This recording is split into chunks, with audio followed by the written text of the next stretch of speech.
Try scalp வந்தால் என்ன ஆகும் தெரியுமா?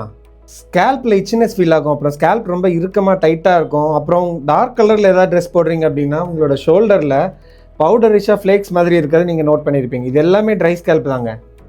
ட்ரை ஸ்கேல்ப் ஐடென்டிஃபை பண்ணுறது ரொம்ப ரொம்ப ஈஸிங்க. அதாவது ஸ்கேல்பில் சுத்தமாக உங்களுக்கு மாய்ஸ்சர் இருக்காது, அப்புறம் சுத்தமாக ஆயிலினஸே இருக்காது. ஸ்கேல்ப் ட்ரை ஆகிறதுக்கு ரொம்ப முக்கியமான ஒரு காரணம் என்னென்னு கேட்டிங்கன்னா, ரொம்ப ஸ்ட்ராங்கான ஷாம்பு யூஸ் பண்ணுறது, அளவுக்கு அதிகமான குவான்டிட்டியில் ஷாம்பு யூஸ் பண்ணுறது, தட் வில் காஸ் ட்ரைனஸ். இது இல்லாமல் நீங்கள் யூஸ் பண்ணுற தண்ணி, weather conditions, pollution, sun exposure, இது எல்லாமே ஒரு மேஜரான ரோல் ப்ளே பண்ணுதுங்க ஸ்கேல்ப்பை ட்ரை பண்ணுறதுல. ட்ரை ஸ்கேல்ப்பை கியூர் பண்ணுறது ரொம்ப ரொம்ப ஈஸிங்க. நான் சொல்கிற ஸ்டெப்ஸை மட்டும் ஃபாலோ பண்ணிக்கோங்க. ஃபஸ்ட்டு தண்ணி நிறையா குடிச்சு பாடியை ஹைட்ரேட்டடாக வச்சுக்கோங்க. மைல்டான ஷாம்புவை ப்ரிஃபர் பண்ணுங்கள். வீக்லி 2 or 3 டைம்ஸ் மட்டும் ஹேர் வாஷ் பண்ணுங்கள். ரொம்ப ஹாட் வாட்டரில் ஹேர் வாஷ் பண்ணுறத அவாய்ட் பண்ணுங்கள். ரொம்ப முக்கியமான விஷயம், அடிக்கடி உங்களோட ஸ்கேல்ப்பில் ஆயில் அப்ளை பண்ணுங்கள். அது எந்த ஆயிலாக வேணாலும் இருக்கலாங்க, நான் ஆயில் அப்ளை பண்ணுங்கள். இதெல்லாம் ஓகேங்க. எனக்கு இருக்குது ஃபஸ்ட்டு ட்ரை ஸ்கேல்ப்பா இல்லை டேண்ட்ரஃபா, அதுதானே உங்கள் டவுட்டு? ஃபாலோ பண்ணிவிட்டு கமெண்ட் பண்ணுங்கள். நெக்ஸ்ட் வீடியோவில் சொல்கிறேன்.